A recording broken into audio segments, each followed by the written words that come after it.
Okay, everybody, test. We're here. And we're live.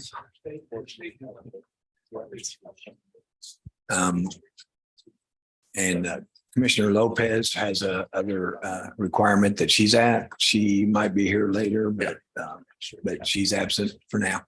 So, okay. Welcome to the October 3rd staff meeting. Tom? Chairman, Commissioner, good morning. We have two topics today. We'll cover the legislative agenda. We have actually a template that's on your desk. This is iteration number 1 that we'll talk through today. We'll do that second. We'll wait for Commissioner Lopez to get here to do that if we can. And to start off with, Mike Elpers is going to talk about artificial intelligence. This is a conversation we'll probably have every so often now and into the future. Mike's in development of a policy to guide the county on how to manage and handle this. And I wanted him to go over at a high level what he's been working on. So, Mike. Good morning, Commissioners. Good morning, Chairman. Happy Cybersecurity Month to you all. Joe Currier, our Chief Information Security Officer, is here as well. You'll hear a little bit more about that, how we're approaching that tomorrow. But today I want to talk to you about, as the manager said, artificial intelligence, or AI, comes in a lot of different forms out there. There's everything from facial recognition to IVRs to voice to text.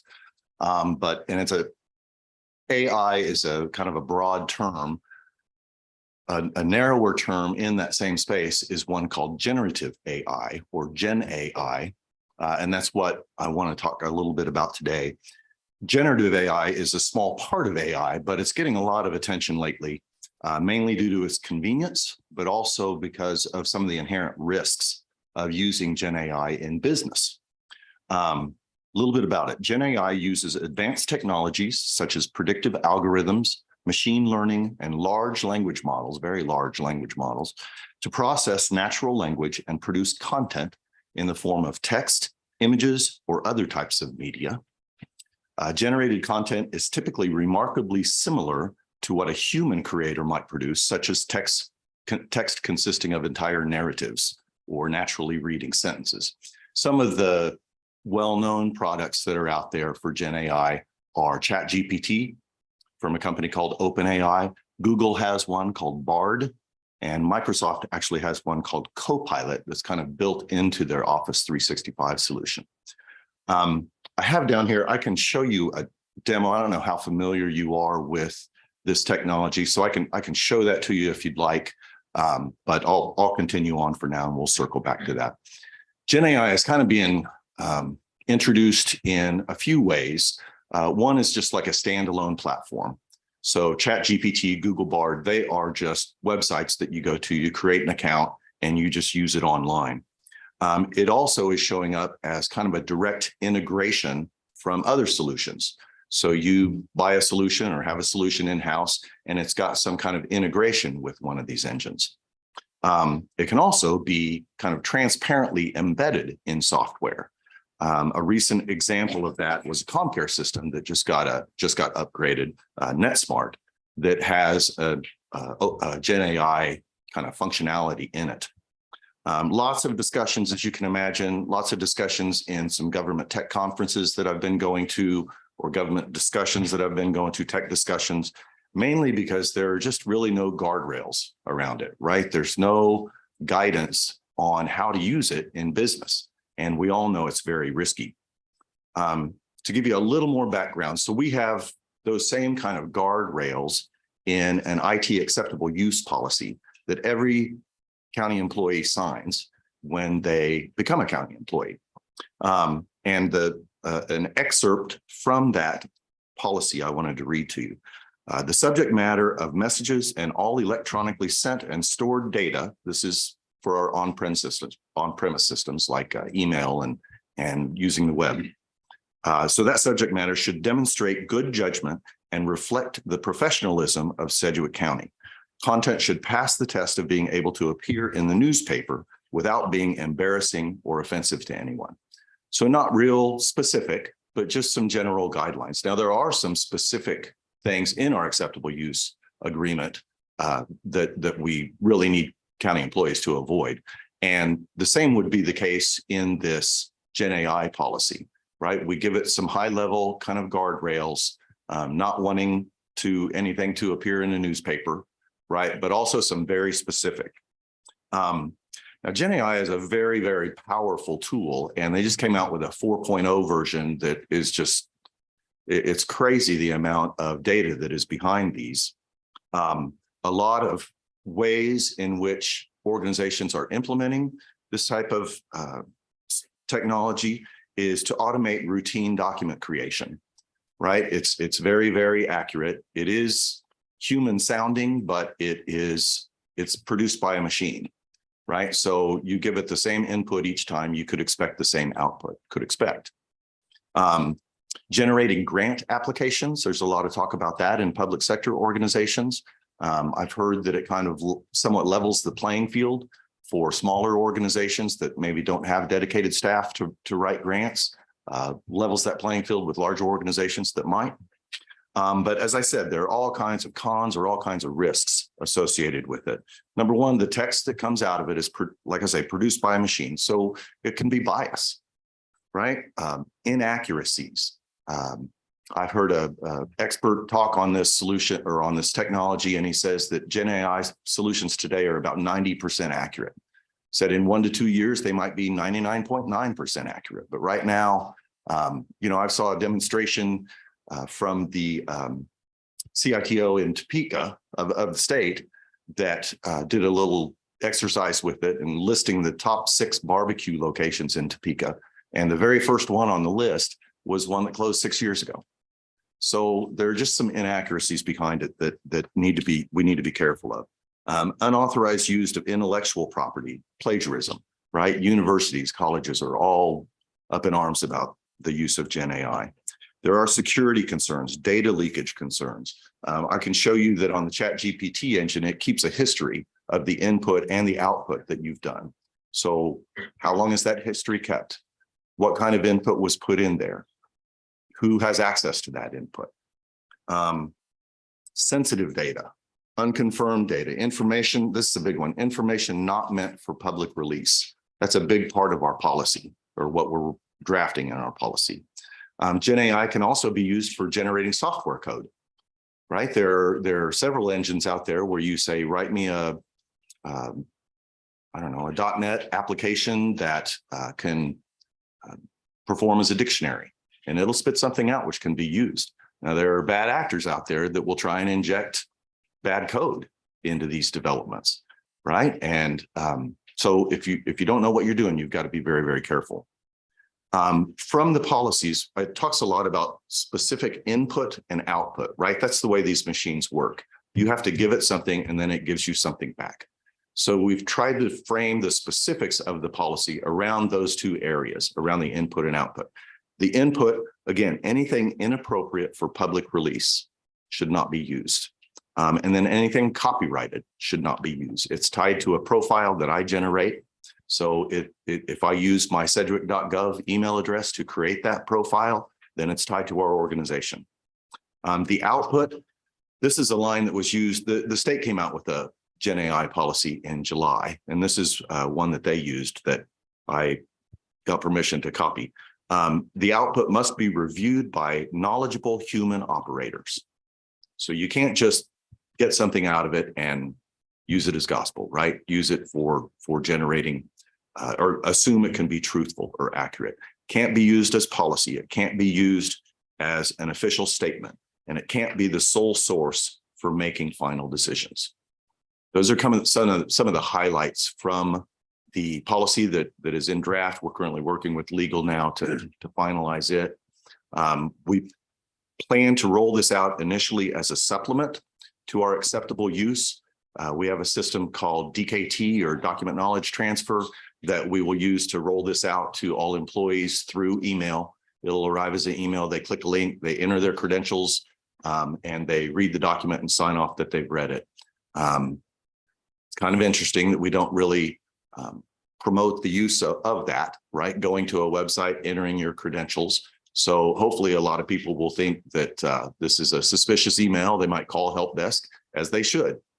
But that's the way we're going to roll it out. I think eventually it will become part of our acceptable use. We'll just roll it into that. It's 3 pages. So we've asked department heads and employees to just take the time to read. It's a real quick read, and just be aware that the technology exists and the risks associated with using it. And that's all I have.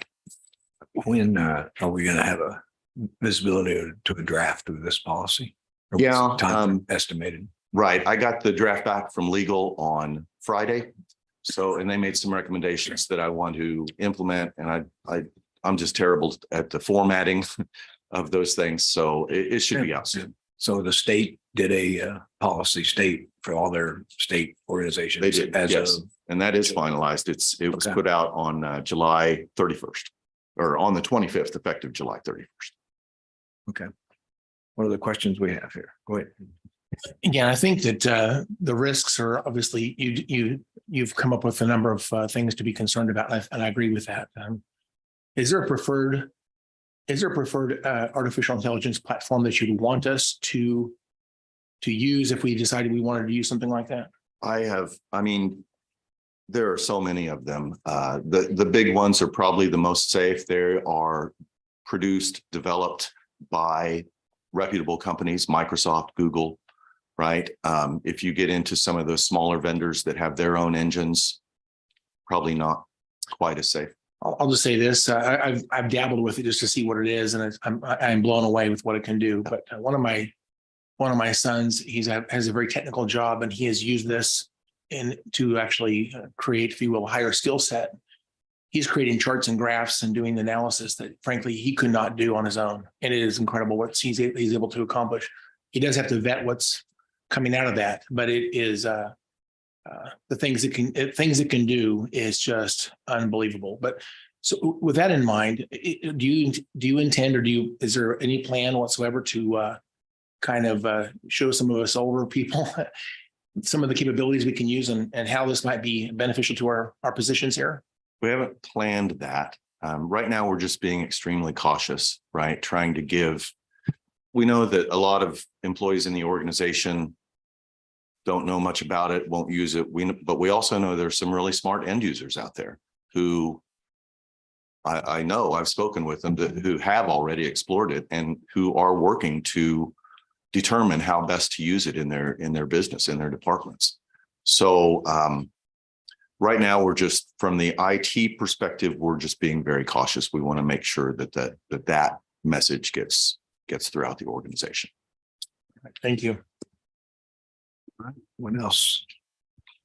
Anything else? Okay, Mike, thanks for your work on this. Kind of staying ahead of the curve, looks like. So thank you. All right, next up. Tanya, you're going to go through the platform, and I guess as we strategize how to deal with this first draft, maybe let Tanya go through, cover what's on the first draft, and then make sure that we have all the themes down that the commission wants to move forward with, and then we can start looking at language. I think we have, 2 or 3, 4 weeks to work on this, and then we'll get with other partners, city, the chamber, and talk about a joint platform. But we have a few weeks to massage our own. So, Tanya, can I interrupt before you start? Commissioner Dennis wanted to make a comment first. I've talked to Tanya about this and to Tom about this already, so it's not a surprise to him. But if you remember last summer, I went to the KAC conference out in Hayes, and I brought back LAVTR and CCRS and thought that it was a good idea. However, I keep seeing what's happening in Topeka, and I think the result of a lot of people's effort is going to be that the Senate and the House are going to decide to just repeal LAVTR and CCRS, and it's going to be dead immediately. And that's not going to solve our issues. And on top of that, I think we've already proven that Sedgwick County can reduce property tax. We've done that in our budget for 2024. And I have a big worry about what's going to happen with the possibility of a cap on what we can use for appraised values increases. Now, the state is getting funding that is going up there that should be coming back to us in the form of LAVTR and CCRS. But I think it'll be dead on arrival. And so how can we get that money back to our taxpayers and reduce the tax burden here locally and across the state? And since the state, I don't think they trust us to do it ourselves. So what I would like to recommend is that rather than use this as our priority on LAVTR and CCRS, that we change this entire priority to say, we're still going to send you the money like we always do. We want the money back by formula, but what we want to do is reduce the 20 mil school portion of that by formula, and that brings all of the money back that we should have gotten for LAVTR and CCRS in a property tax reduction for every person that pays property tax. So what that would mean is you take that 20 mils and a portion of that would be reduced by formula based on your county.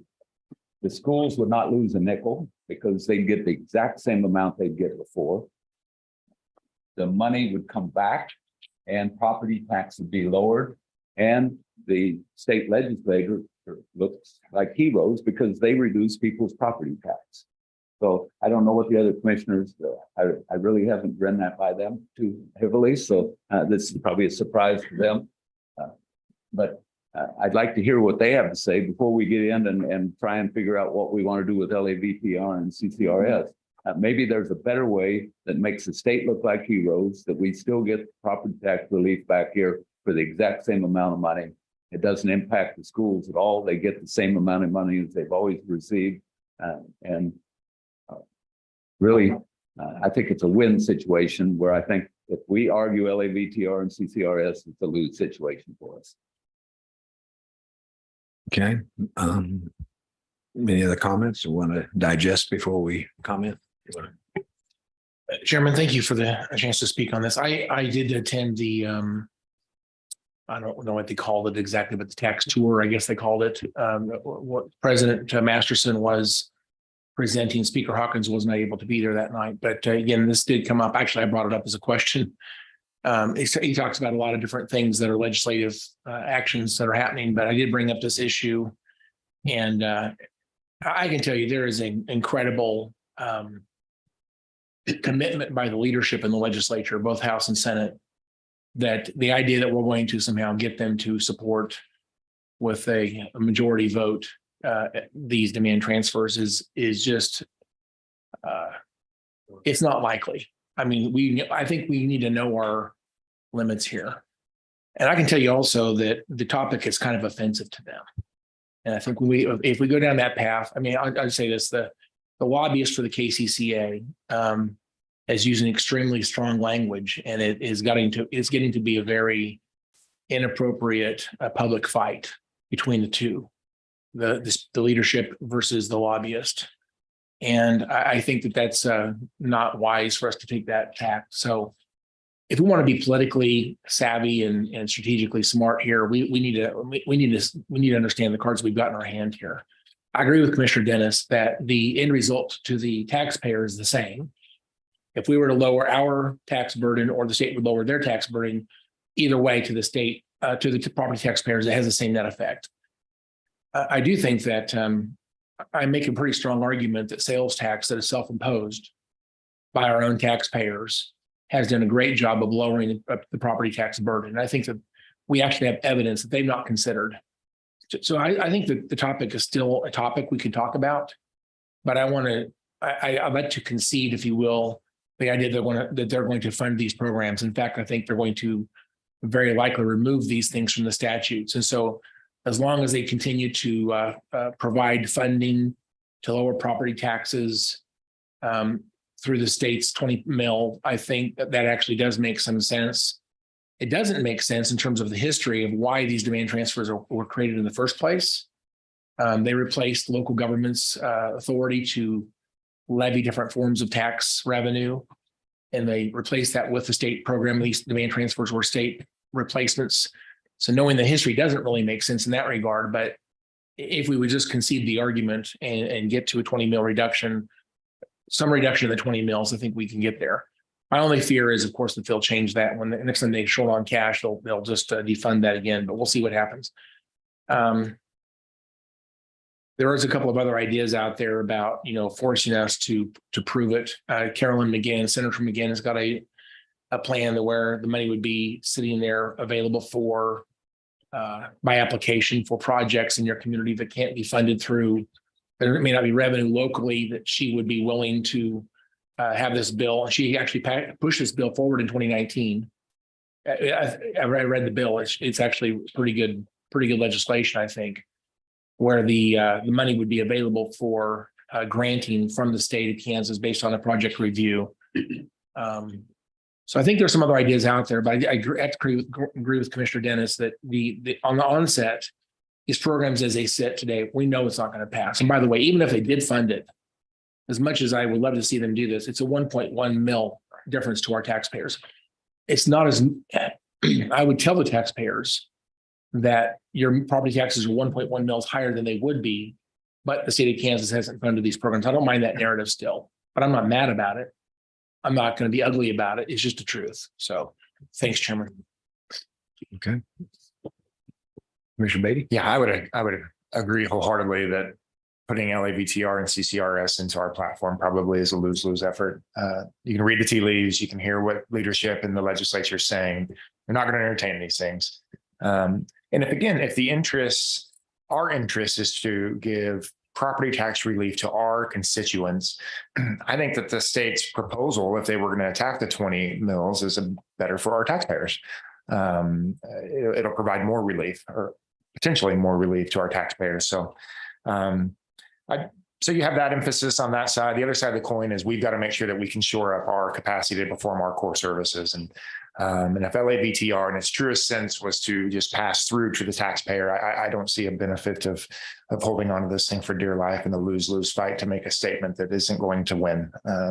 So I don't know if we, from a legislative angle, try to be supportive of the legislature's plan. I don't know if that's the language we're looking for, or just completely remove LAVTR and CCRS from the platform, or if we want to be more aggressive with our stated support of the 20 mils. I don't know. I guess that's up for discussion, but I would totally agree at this point in time that LAVTR is probably a non-starter. Commissioner Lopez, you have anything? I would just agree on doing that. I would hate for us to put that in and then it hurt anything else that we're trying to accomplish this year. So as long as, I think if we have that conversation, I still think we can do something about it, because I hate that we have to remove it, but I understand why that there's a need to do that. And so maybe take a stab at rewriting that in a more neutral environment for us to look at it. Okay. Maybe try to avoid those initials. And I think the county should weigh in on, the state has surplus right now. That's the bottom line. And the county ought to weigh, and the commission ought to weigh on what to do with that surplus. That's what we're circling around here. We'll take a stab at a more generic piece of language that talks about that, whether it's a solution to a state mill levy cut or some other solution to get the money back to the taxpayers. So, okay. And I'm hearing that that's probably still a priority. Is that correct? Under priority? Under that subheading? I would just like to say very simply, a very small sentence says that we support equivalent funding to these demand transfer programs that would lower the 20 mil state property tax. But your question about priorities, I'm not sure that to me, it's still up in the air. I'm not sure it's first thing out of the box. Okay. Might be even under other of a policy, and I don't know. Okay. But we can see how the commission weighs as we work through this year. I think you've heard the comments enough to know that. Okay. All right. Are you ready for me to jump in? Okay. So just a little bit of background, as Tom mentioned, this is a first draft, so we know that there'll be several iterations and discussions. I did send this out to electeds, division department heads. So this is kind of the collective return that we got back for the 2024 legislative platform. What I thought I would do is just kind of go through this each department item, and then I'm going to lean in on the division department heads to kind of explain this. And then for items that you see in gray, those are carryovers from what we had on the platform last year. So, and then as we go through this, if there are any edits, changes, updates that you want to add to this, please let me know. And of course, I'll make those changes. And then I'm hoping in a couple of weeks, because we don't have staff meeting next week, but in a couple of weeks, we can bring Jason and Jessica and kind of hear from them on our platform. So with that, I'm going to jump in. And so the next item is, the heading is appropriations. And so the next department is ComCare. And so you'll see that the next 5 items are all carryover from last year's platform. So we have support workforce initiatives to include scholarships, loan forgiveness, tax credits for persons who work for CMHCs and CCBHCs. Next item then is stable and sustainable funding for 988. Next item is continue to support the needs of the uninsured and underinsured. Next item is identify, implement, and fund a program to reduce number of uninsured Kansans. And then the last item then is to increase inpatient beds for substance abuse treatment. So I don't know if you have any comments on any of that. What kind of progress did we make on? These are all 5 kind of almost separate items. Did we make any progress on any of those last year? I know that we had we received funding for 988, but I might ask Joan if she's on, if she can comment on any of those. Yeah, I'm on. Yeah, there seems to be a commitment to use state general funds to support 9.8, but I don't know if that's a long-term solution or if they're continuing to explore working with the telecompanies or other funding sources. So I think we leave it on there just to keep it visible. It's new, and 988 volume is increasing, which means the funding needs will increase. So I just want to keep that visible. And I know that, so the way 988 works is if they dial 988, it's automatically forwarded from 911 over to your operation. No, 988 is an independent line. It goes to the National Lifeline, and depending on the area code, it gets routed to the Lifeline center that's closest to that area code. So ComCare takes 316 area code phone calls. So if they live in our area, we'll continue to work with them. If they have a 316 number that really, and they're living in Chicago, we'll do a warm transfer to the Lifeline there in Chicago. And the other areas that get 316 calls, they do the same back to our community, but it's a different line. They don't go through 911 at all. Okay. All right. So then that, because I've heard that it doesn't have a geo location. Not it yet. goes by area code. Yeah, not yet. So you pass off calls that maybe need to be in Chicago, even though Yes. they have a 316 number, but they Yes. now live in Chicago. Yeah, And then if they need resources, let me clarify Right. that. If they just need us to talk them through a crisis situation, we'll do that. But if they need a local resource in Chicago, we're going to certainly try to connect them with Chicago, who can better provide that referral. Okay, that's helpful to understand. Yeah, there's a couple of questions. Yeah. Commissioner Dennison. Real quickly, last month, Tanya came out and then presented to my Citizens Advisory Board the legislative platform we had last year, and that we were starting to work on that. And they made a comment that resonated with me. We start off with 5 or 6 things right off the bat from ComCare. And the comment was they must have an awful good lobby in ComCare, because that's showing up right at the beginning. Are these 5 things, if we leave it in this order, I'm not saying delete any of it, but if we leave it in this order, is ComCare the highest thing that we have under appropriations, or should something else be above the ComCare? Because we're carrying all of these forward. They've already seen them before. And should we look at some of the other things under appropriations and see if we ought to reorder these a little bit? So that was a comment. Hey, your top items were all ComCare. You didn't get any of them.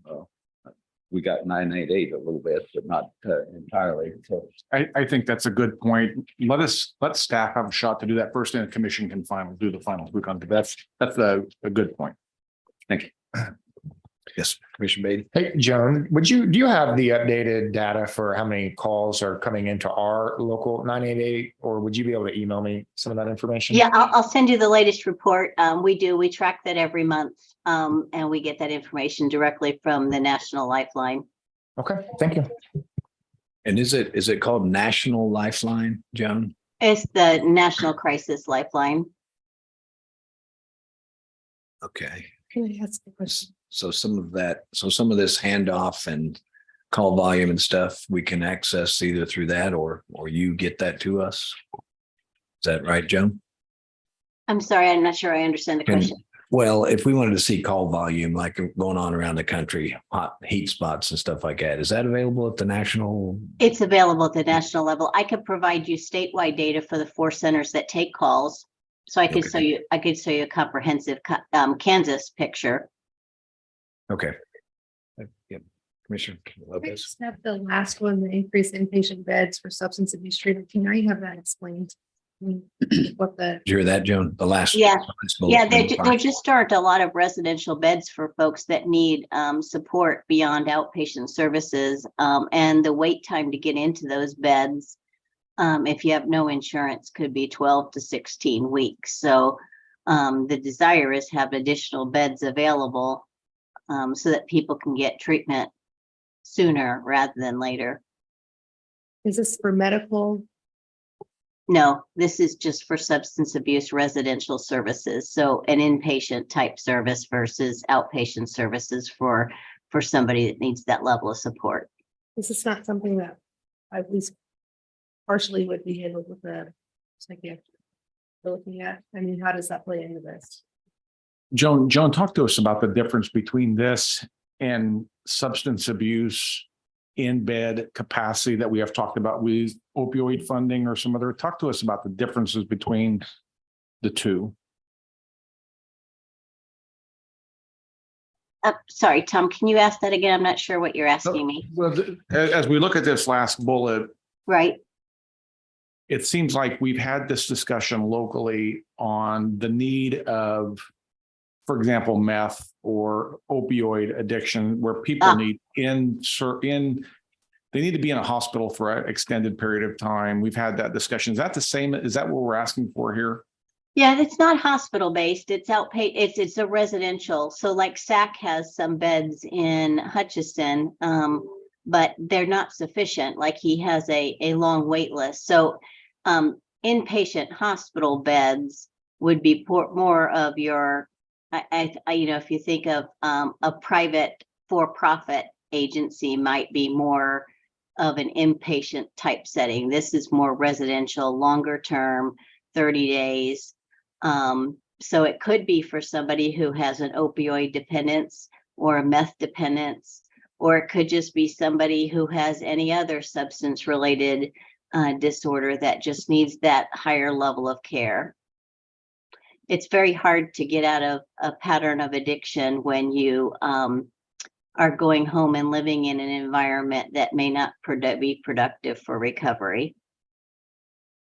And I think maybe Commissioner Lopez, I think the state mental health hospital, correct me, is really more in line with the justice system, the Well, criminal yes, justice but system. we're gonna have some beds in there for that. So I don't For know acute how care. that, I'm sorry, the state hospital Right. will not have substance abuse beds. Those are mental health. Those are people that are screened in need of state hospital beds because they're a danger to themselves or a danger to others due to their mental health condition, not their behavioral health condition. And the other 25 beds are forensic beds for people in need of competency evaluations and competency restoration to stand trial. So not inpatient.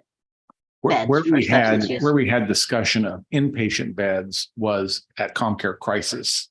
That's the component that has is it 10 beds? No. No, those would be those are expanding the number of social detox, sobering, and we would like to bring medical detox into the crisis center. A totally different level of care.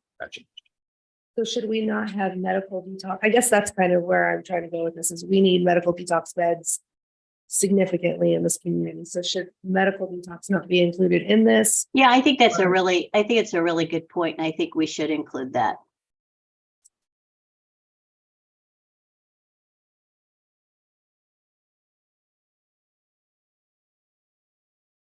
And we don't need a ton of them. You know, I think we built in 5 into the crisis proposal. Any other comments? Yeah. Commissioner Howell. Going back to the top one of these, the 988 fund, do we know what the budget, what's the budget requirement to fund that for Sedgwick County? We are about 1.4 million right now. And that includes salary expenses, the vehicles that we obtained, and our technology needs. And I think, Joan, the expectation would be that some of that would go down because this is a new Right. Project. And so we have done some one-time outlay. Yep. So probably, would you say 1 to 1.2 million? I would now. I would say under $1 million for salaries. So the reason I ask is because the Kansas Universal Service Fund actually right now is, I think, $1.11 per line. And I think rather than just simply leave this open-ended the way it is currently worded here, it presumes that the state's not going to appropriate funding for 988. I think they will. But what if we're looking for a stable source of funding, I think it would be reasonable for us to advocate that the KUSF would be the source of funding for this, but it should be formulaic for each community. In other words, based on population, based on our service area, if you will. There should be an allocation from the state based on a formula. If we want to go above and beyond that, that might be our local responsibility. But I think the Kansas Universal Service Fund is the obvious place to go to get a small amount of funding that would provide this. Again, we're talking about let's say $1 million for our region. How much of that would be if you extrapolate that to the state of Kansas? How much for the entire state of Kansas? It's for Joan. It's hard for me to calculate what the ongoing expenses are because so much of it's still the initial outlay, but I think they have like a $5 million designated pool of funding right now. Well, again, we got to get an estimate what that would, again, how many lines are there in Kansas? And we're talking maybe a nickel increase in KUSF or something like that would be provide enough revenue to run that for the entire state of Kansas. And that would be in statute rather than an appropriation. So it would just automatically generate funds each and every year based on a formula. And that's probably, I think that's the way to handle that. So rather than just leaving it like we want an appropriation and ask them each and every year to have this on the platform every year, that's going to get tiring. I think we ought to just identify that source of funding. And again, that's where our 911 funding from the state comes from. Thank you. Okay, I don't see any other questions. Got some feedback there. Okay. All right, let me move on then to developmental disability organizations. So again, this is a carryover from last year. And so this is to support the InterHab, which is the state association request to restore $5 million in state general fund and $560,000 in state aid to the KDAD's budget. Locally, that would bring approximately $475,000 to serve individuals in Sedgwick County and the equivalent of funding approximately 10.5 waiting list slots. And so, and that's here if you have any questions or on that. How many are on the waiting list currently? To the local area, 975, statewide, a little over 5,000. And this, what we're asking for will give us 10 waiting lists.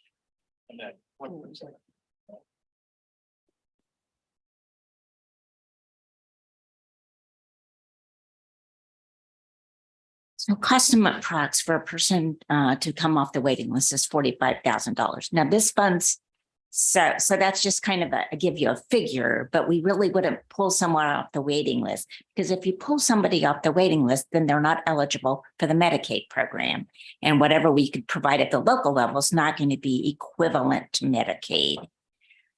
So that's just kind of give you an idea, and that state aid dollars and those funds would be determined how to be best used at the local level. So right now we already get state aid dollars, and we use those to fund, emergent needs, crisis needs. We use those also for the people that are eligible for the IDD service, not just those that are on Medicaid or that are eligible for Medicaid.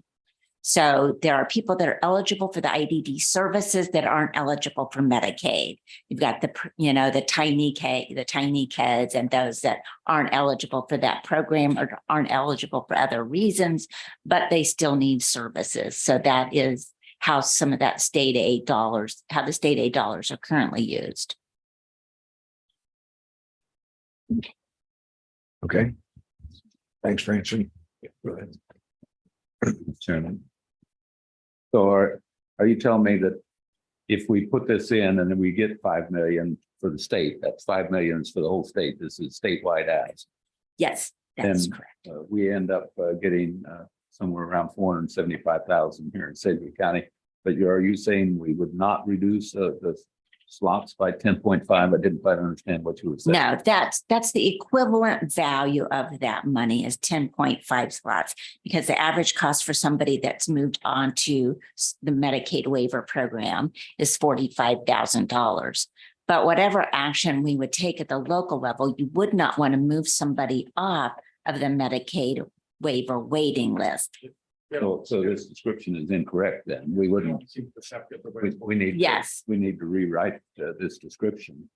And we need to know what the impact is in Sedgwick County. If we advocate for the state's entire state get 5 million.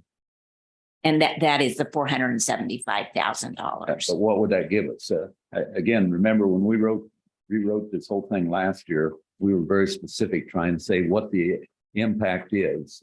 And I don't think that we know what the impact is of 475,000. We can work on that. There is a companion under policy. We're going to talk about IDD again on the policy of doing what you're talking about of reducing the list, but stay safe. Thank you. Any other questions? Don't see any right now. Okay, thank you. Okay, we'll move on to the health department, and Adrian is on Zoom. So this is to support an 800,000 increase in state funding for local health departments infrastructure.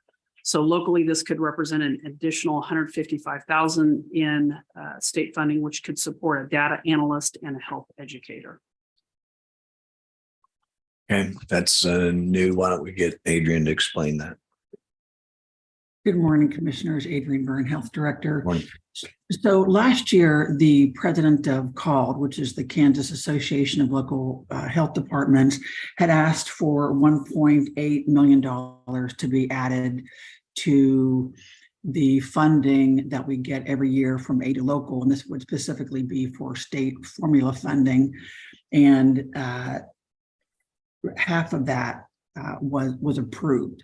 And so what CALD is wanting to do again this year is to ask the legislature again for the remaining of that that increase that all local health departments would get a part of to add to any infrastructure positions that they were needing. Okay. Well, you kind of quantified it and saying it would provide a data analyst and a health educator, but what is the need for those two? What's the impact of adding that as opposed to somebody in infectious disease someplace else that you might need it? Why did, going back to what we did last year, we're very specific, and I think we need to be specific in what the impact is going to be on Sedgwick County. And I don't know what the impact is, or if this is the highest priority that you have as a data analyst and health educator in the health department. Well, and I appreciate that question because there are several that we could choose from. And a big part of the deciding factor with these positions is that next year, the ARPA funding, we won't have the ARPA funding after next year, and we have one full-time health educator on staff and one through the ARPA funding, and that position will be going away. And we're doing, with our health educators, we're providing services to some of the elderly, the older population with fall prevention and chronic disease, self-management, and the schools are wanting help with some education. So there are just a number of things that we have been doing that we could continue to do. And the same with the data analyst. We have several data analysts currently still with state funding and ARPA, and we will be losing those. And yet we have more need for data, more requests for data analysis, are working with partners to help their data be usable for grants and just really being able to help partners make more sense of their data and add to our central repository with what is occurring around opioids and overdose. There's a variety of projects that we have in the queue. Commissioner Dennis, let us have a shot to rewrite this with more specificity, more specifically.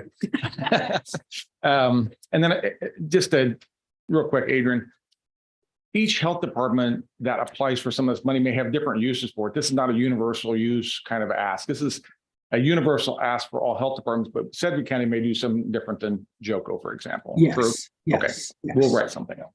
Thanks. Again, go ahead. Thank you, Chairman. I'm just curious, why don't the schools provide their own health educator within the school system? They've got funding for school things. Why is that funding going through us versus just themselves? I don't know about funding that the school has for education in particular. And, right now we are providing some education around STIs, but it's more providing chronic disease self-management and diabetes self-management programs such as that for our community. I think local school boards and the state school board ought to clarify their priorities. And if they want to provide that form of education to the schools, they ought to make that part of their own program. So I'm not sure I support that part of this. And with regards to the data analyst, I mean, do we have a customer that's requiring this data that is looking for us to provide specific data? Or are we just doing this I don't understand, why are we doing this if there's not a customer that's requiring it? Well, we have our own data that we're always maintaining through the community health assessment, the community health improvement plans, and we convene monthly a number of partners that are working towards those health outcomes with the community health improvement plan, and they are providing us with that data, and then we are then that data progress on is part of what is the ongoing community health improvement plan. I'd like to ask Lindsay to provide, if you will, some information regarding if we back out any of this temporary funding this based in ARPA out of the health department, what does our budget look like in terms of, let's say, what's our trend lines look like over the last 5 years in terms of funding for health department programming that's not tied to ARPA? I think actually the budget books will show that we keep ARPA within finance so that it does not distort other departmental figures. Now, the health department did get some unique ARPA funds directly to them that did not go through the county. So we can parse that out and I'll work with Adrian to do that over the last 5 years. But for the most part, the bulk of what we're spending from the county's direct allocation will not be reflected in the health department's current budget. And then how much of that would be local support versus state and federal grant fund. It might be nice to see the difference there. I did look at the budget just a minute ago, and again, I can see the trend lines are increasing pretty rapidly. But I guess I'd like to know, if someone else offers money, we generally do what they ask us to do. But I'm not sure I want to advocate for more spending in this area. Because again, I think I guess I'm not quite sure this is the what the taxpayers want us to do, in my personal opinion. Thank you, Chairman. We'll show that information at all three of those levels. Okay. Questions? Don't see any. Okay. Next. So this falls under public services. Tim is not here, but these came from him. So first one is to create an opioid settlement matching program where the state matches any local opioid settlement programming initiative on a dollar for dollar basis for program startup cost, then match local opioid settlement expenditures $1 to $2 for years 2 through 5 of that same initiative.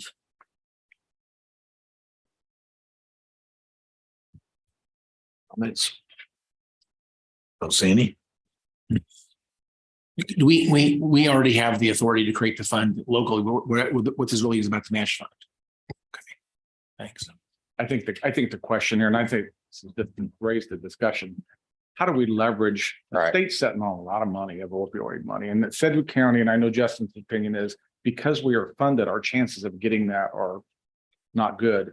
But how do we leverage as a region some of that funding? I think that's where Tim's trying to get. He's not here. He's at ICMA, but I think that's what he's trying to get to with this item.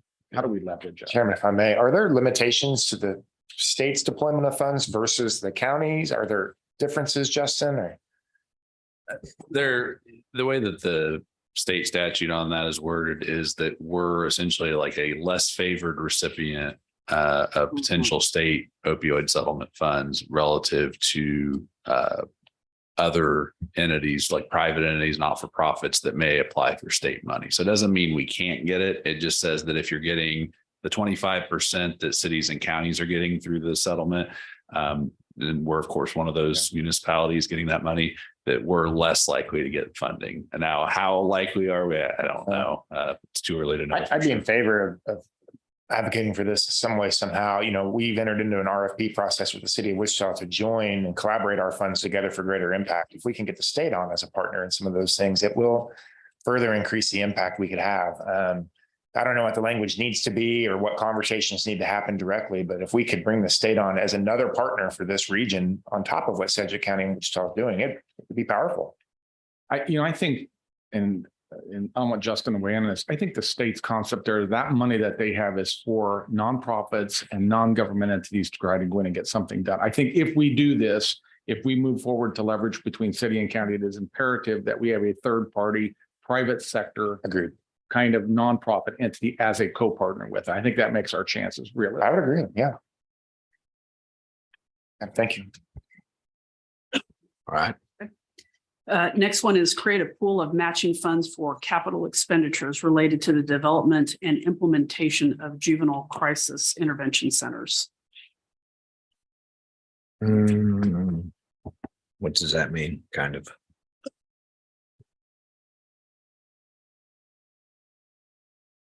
We have Steve, can you help? Do you have Jones on? Can Jones speak to that? I could tell you that when we, many years ago, when this legislation was put into place, they put out an RFA and asked people to indicate what the expenditures would be to start up one of these crisis intervention centers for youth. And they received all the information, and it was cost prohibitive because most of it required brick and mortar builds of facilities to meet this need. So I think he's speaking specifically to there has to be some support to build these centers. Well, is this cooked far enough to be included? Yeah, Sarah would like to, Commissioner Lopez wants to have a further discussion. Maybe we talk, whoever's interested. Yeah, offline. it's not cooked enough, but it's cooking. There's conversations that are actively happening with Representative Stephen Owens on this. There is money allocated for these things. It's not enough. That's the challenge. And I'd even thought maybe there was an avenue, maybe with the opioid settlement funds from the state, to have this conversation on infrastructure where we brought in a third party. I mean, so to answer your question, Chairman, it's cooking, but it's not enough to be cooked into a legislative platform at this point. So it needs more discussion. Okay. Well, if we can lean on you and Commissioner Lopez to feel comfortable where we're at or what we should do. So that was maybe on hold or just Okay. for more information. FMI. And we'll get Tim to talk a little bit more on that too.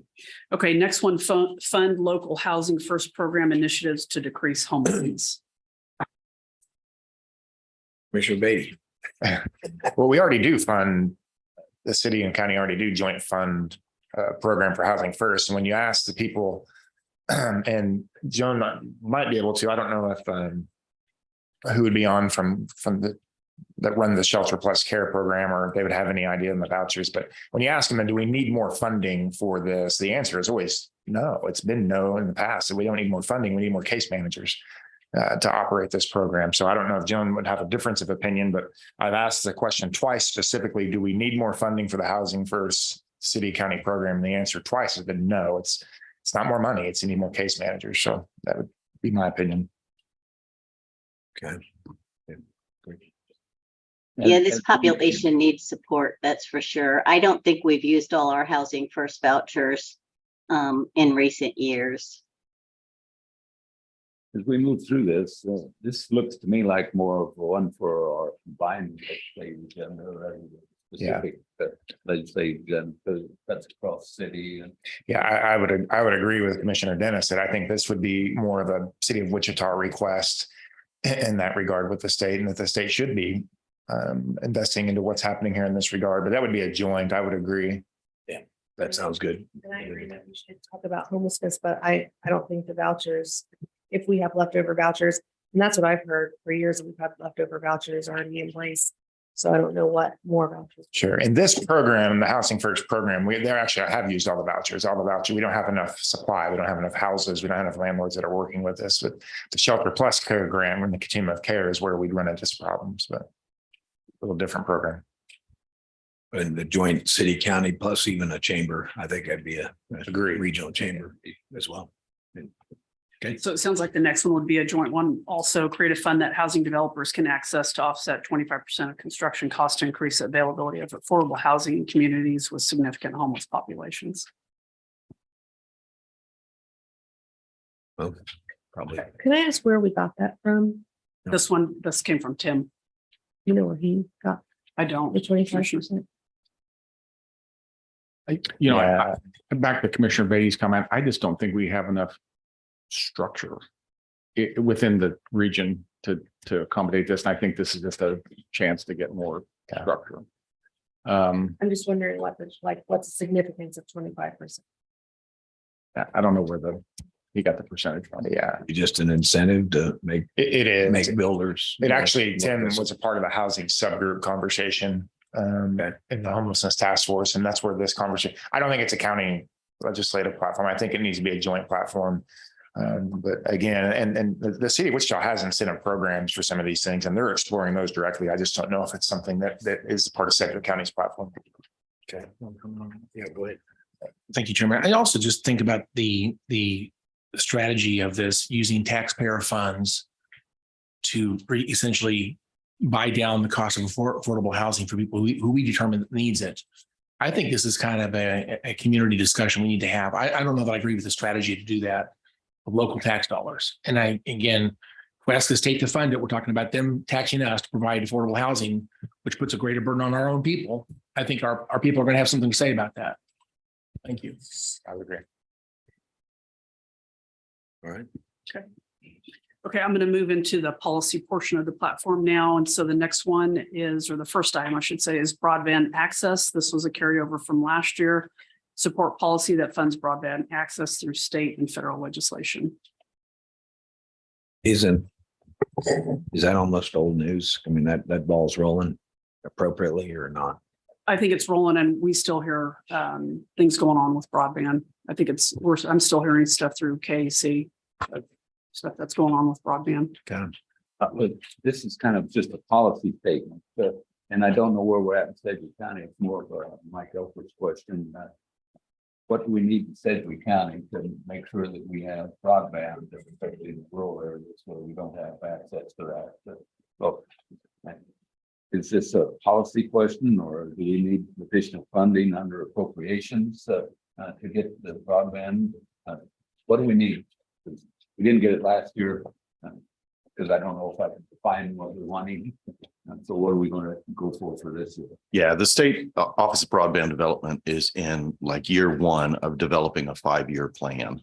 So they are going through the process of collecting data as well for serviceable and unserved and underserved areas.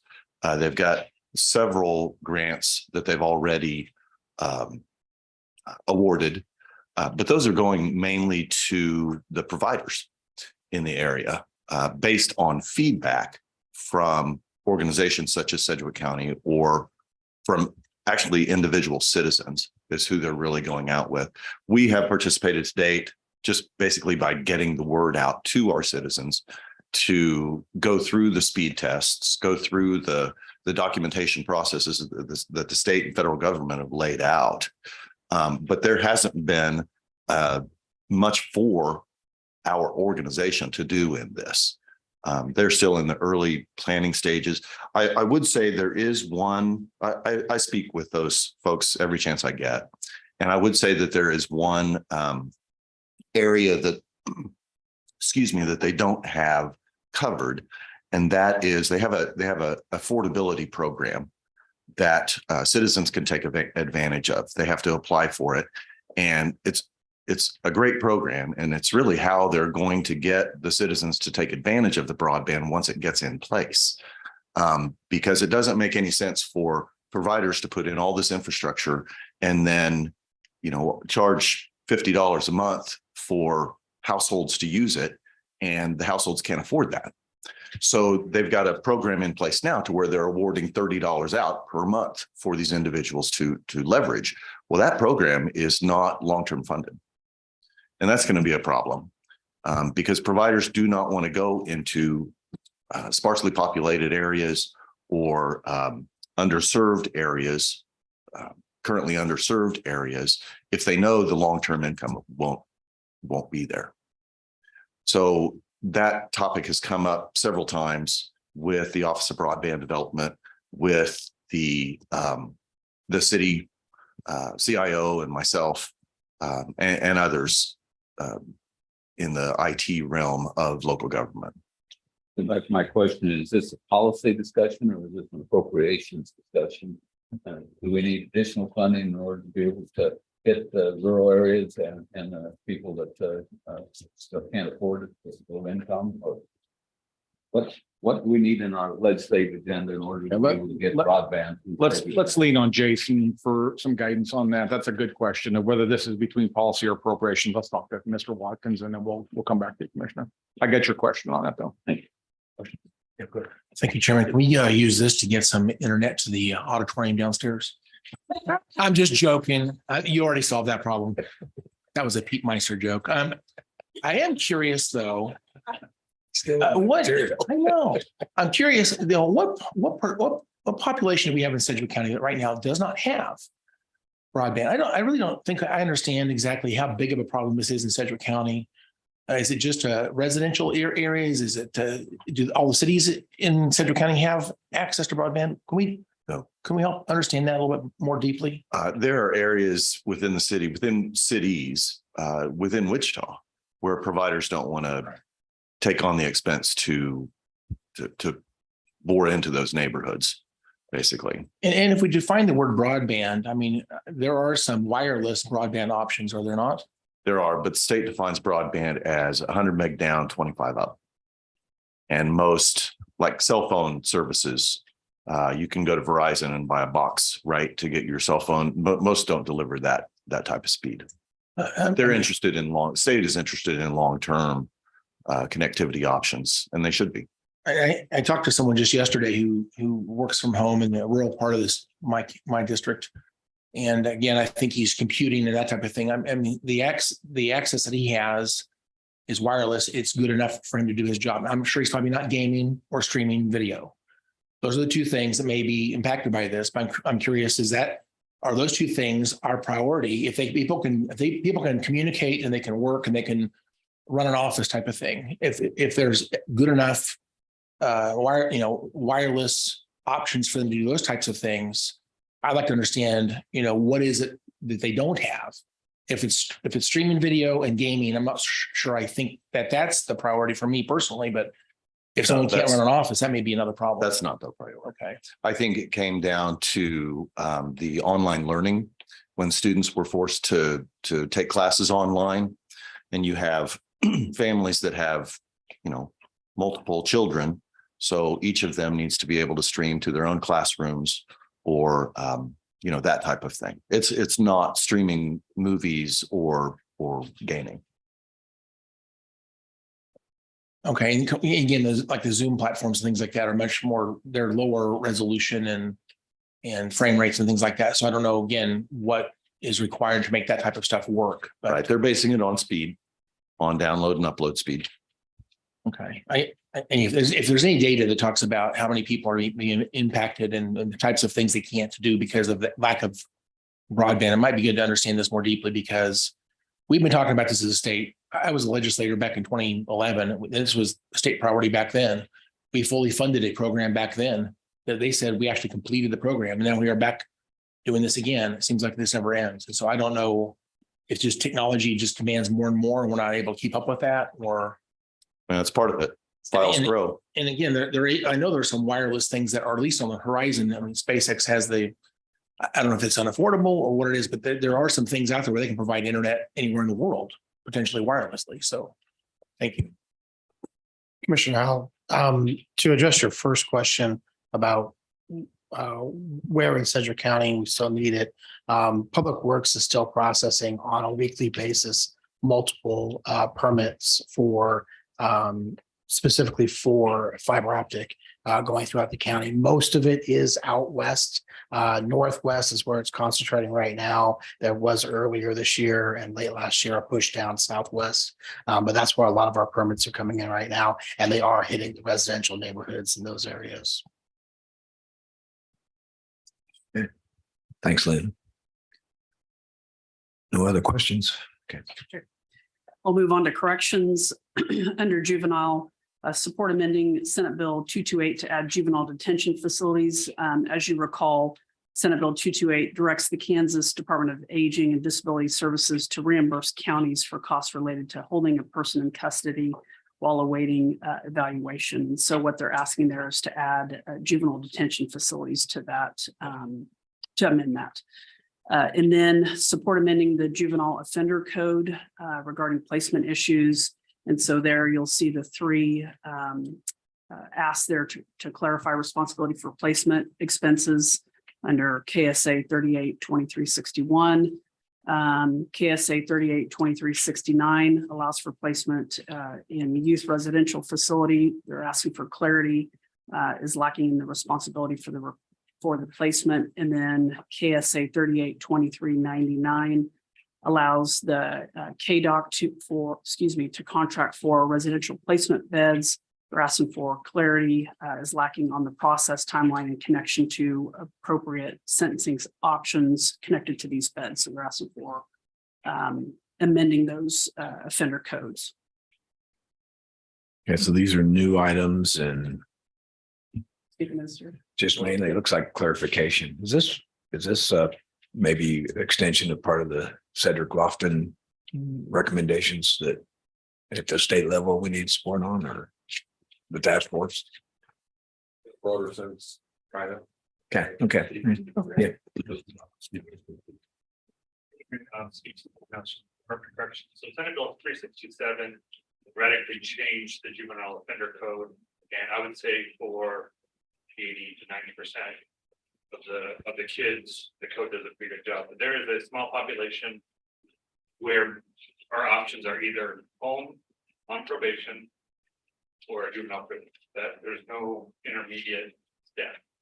And we know that some kids do get placed into the child welfare system or are stuck in the child welfare system because the juvenile justice system doesn't have an appropriate placement option for those.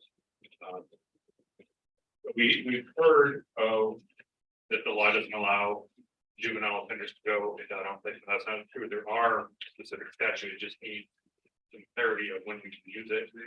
I don't think it's a big number of kids. I'm not proposing that. I would not ask for a gigantic institution to hold. What we need is for and those three specific statutes just need to be cleaned up a little bit to clarify when a juvenile offender can be placed in the home. We do have lots of community-based placements, but there is a need sometimes when somebody doesn't necessarily need a correctional facility. The courts do need an options for them. Yep, go ahead. Again, this is one of those things where I've been focused on this for a number of years, as you know that. And for me personally, this is probably my highest priority. The state knows this is a problem. And again, right now we're using foster care to house these kids because there's no other great option. And again, I think foster care is not appropriate. That is for neglected children that have lacking parents, if you will. They're abused and neglected. And they're talking about criminogenic youth here. It's not, again, they have these youth mostly have parents, but they're just not able to stay home for some reason. So this is a huge priority. And what this is doing is actually causing a negative impact on the foster system. So I think this is a high priority. Personally, I think this definitely belongs on here. I actually think it should be moved up on the list of priorities. Could be maybe simplified in terms of how many words are on here, but we know what this means. I testified in favor of this numbers of years already. And I think the state knows there's a problem. Stephen Owens is doing great working this. And Chairman, I do need to run, but I just want to let you know, looking ahead here, I just want to say I appreciate things on this list. I have a couple of comments, but I'll share them with you later. Overall, I think it's a pretty good platform. I think the changes we've recommended so far are good, but I have to run to another meeting. I apologize. Thank you. Right. So there's anything as we jump around that you want to comment on yet?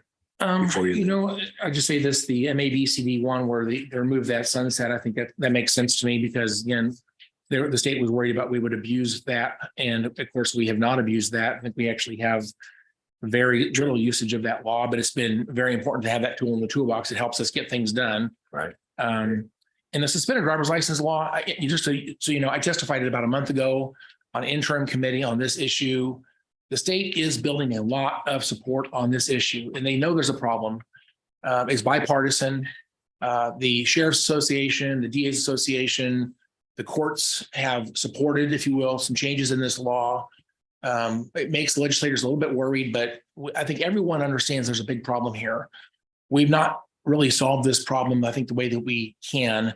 I'm going to be testifying here in about a few more weeks from now on another interim committee on this very same topic. I think it does belong on here because it impacts Sedgwick County as one of the largest counties where this problem exists. And we have problems with people hit and run accidents. We have people with the driving without insurance. The consequences of this messed up law. And we're one of the states right now has the biggest problem out of all the states in the entire country. I'll continue testifying on this, but I would urge the commissioners to please leave this back on here. I know that may be one that you may not realize how big of a deal this is, but it is a big deal to our constituents and to our community. So please leave the suspended driver's license law on here. Other than that, I don't have any other comments. Thank you, Chairman. Okay. And I've talked, and we may have some conflict. So thanks, Steve, for explanation. So we're targeting maybe like a 11:30 hard stop. And so maybe we can continue on, but let's go through because Commissioner Howell's made his comments, which is good. And we'll continue a couple of them. Commissioners, I don't know if you want me to continue on in the order I have, or if you just want to, as you're looking through, if there's anything you want to point out. The one thing that I will mention is the Regional Forensic Science Center. That one is coming off. That was a recent change that we need to take off. So Regional Forensic Science Center, that comes off. But I'm happy to continue in the order that I have been, or if you want to jump around, just as Commissioner Howell did, just happy to go in whatever preference you prefer. Well, for me, Could I have the Division of Finance kind of rehash that one? Is it, I will be has it been delighted. updated or is that the same language before that we It's need? the to- same language as before, and basically it's about Senate Bill 13, which is the revenue neutral rate. It doesn't allow us to have any give and take. For example, there's the statutory 1.5 mils that we give to WSU. Current Senate Bill 13, that law does not permit us to take that into account. So essentially what it would require us to do under revenue neutral rate is to drop the rest of the county's property tax rate by an equivalent amount. And so for things like that, we think that it's just a common sense type of thing to get those types of things built in. So that's primarily what it is for number one. Number two is based on the old calculation, truth and taxation, where they allowed for new growth to come on, for tax abatements to come on to the tax roll, and for governments to not be penalized for that as a part of the revenue neutral rate computation. For instance, like if a IRB expires. Exactly. Okay. And so your assessed value would go up at that point, Mhm. but the expectation would be that you don't, the way the revenue neutral rate works today, the expectation is you just absorb that and you would essentially reduce your property tax rate to make up for that new value. And that to us, I don't think makes a whole lot of sense from a practical standpoint. That's the whole reason we do it, right? Is to provide the funding for now the additional level of service that's probably being provided for those folks. So that's maybe a little more pie in the sky. And then number three is really pie in the sky. And so I fully expect commissioners to say maybe they don't want to go for pie in the sky, but that would allow us to seek CPI adjustments, which had been allowed in the property tax lid that was in place for a few years after truth and taxation. So that's what this whole paragraph basically relates to, is some adjustments to how we're allowed to compute what type of property tax we're going to get before we have to say we're going to send out letters to all of our constituents and look like we're increasing the tax rate. Along those lines, we don't have anything in here addressing our opinion one way or another on the potential 4% Right. value increase. Intentionally, right now, we're staying quiet, neutral until. All right. Yeah. Anybody, commissioners have other questions? Go ahead. Thank you, Mr. Chairman. I appreciate it. But as I scan through the ones we haven't gotten to so far, Adrian, you're going to have to explain on removing the mandate for local health officers for school sanitary inspection. Who's going to do it if we don't do it? And why would we not want to do it? Well, we had not done school inspections until this year and Justin, I don't know if you can explain how Sedgwick County opted out. I think it was prior to the last health director, and they have inspections through the fire department. So it's been a couple decades since we had done that. And so there was discussion again with CALD to ask for that to be optional. We can continue to do that. But again, we hadn't done that for at least 20 years. Well, the health and safety of our schools is one of my priorities. And for us to say that we're not going to do sanitary inspections, we're going to pass it off to the fire department. I don't know that they're qualified to do sanitary inspections. Certainly, Chairman and Commissioners, I'm to Adrian's point, I'll give a little bit of background on this. That requirement has been in the statutes for a long time, but I think it was roughly 20 or so years ago, Sedgwick County chartered out of, there's a non-uniform group of statutes, and we had chartered out of it with a charter resolution. One of the things not included in the charter resolution was the requirement for these sanitary school inspections. So within Sedgwick County, we're not doing those. During the 2020 special legislative session that summer, the legislature amended the statute that allows us to charter out of things to say we couldn't charter out of the local health officer statutes, which are the ones involved here. And by that legislatively annulled our charter resolution, which meant that these school inspections were now required again here within Sedgwick County. Adrian can correct me if I'm wrong on this, but I think KDHE gave us funding for a year or two on these. Is that correct, Adrian? They did not. Oh. We had funding through, that was part of our addition to the state formula funding, that we added this position because we didn't have a position to do the inspections. So we do have a position that we added because of getting an increase in state formula funding on a previous year. So I think the legislative item here, I guess what I would say is I think what's more achievable legislatively would probably be making it optional to do the school inspections. I don't think the legislature is going to go in and make those statutes allow us to charter out of them again. I think that was I think the legislature felt very strongly about that. We don't do it, who's doing it, how are we protecting our kids? That's my bottom line. The other areas, we're going to have to get Scott over here. I didn't know that we weren't doing notifications on vacation cases involving right-of-ways or alleys. That's something that is new to me. So I'm going to need Scott to kind of tell me what the heck is going on with that.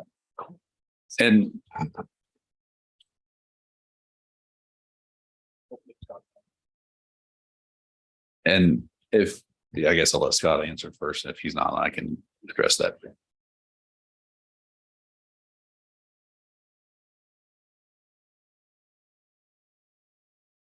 I don't need it right now, but before we get too far in this, strikes me as strange that we haven't been doing this. We do vacation cases for just little pieces of property, 100 feet, 10 feet wide. Yeah, Commissioner Dennis, I would say to that, there's not a requirement statutorily that there be a notice area, the same as there is for zoning cases on vacation matters. I believe that the vacation cases, either there's not a requirement, or if there is, I think it's just to the adjoining property owners of the area being vacated. And I'm not familiar with the full scope of what Scott has in mind. So I think some additional discussion is a good idea. To alley or right-of-ways or alleys. So what do we do? Just give me more information. Sure. That's all I have. And the last one is that I definitely support the public works. I mean, yeah, they put this in there about forcing the annexation and taking over the right of way of the roads. The county should not be responsible for the roads once somebody annexes the property next to them. And I've been against that all along. Jim? Yeah. On the human resources, there's a mentions of the capers penalty, and I'm in favor of that, but there might be another opportunity to advocate for some of our employees in our legislative platform. Kelly Arnold, our clerk, and I have been chatting that the legislature is entertaining removing capers 3 and going back to capers 2. It might be something that we ask Watkins if he would be willing to investigate for us to get us some detail, and it might be worthy of us supporting on a legislative platform for our staff. So it's quite a bit of conversation happening at the legislature right now in that regard. So that's news to me. Good idea. yes. Okay. Sorry, you got anything? Okay. All right. I don't know. We got a few minutes if you want to cover anything that was. Okay. Okay, well, a good session. First stab at it. I got some more to go back. Yeah, I'll take your changes and try to incorporate that. And like I said, I did send this to Jason and Jessica, so they've had a look at it. And we'll have them back here at a staff meeting so they can kind of weigh in on what they're seeing at the legislature level and give their input on our legislative platform. So. Okay. All right. Anybody else? Kelly, okay. See everybody. We'll see everybody tomorrow. All right. Thanks again for all the hard work.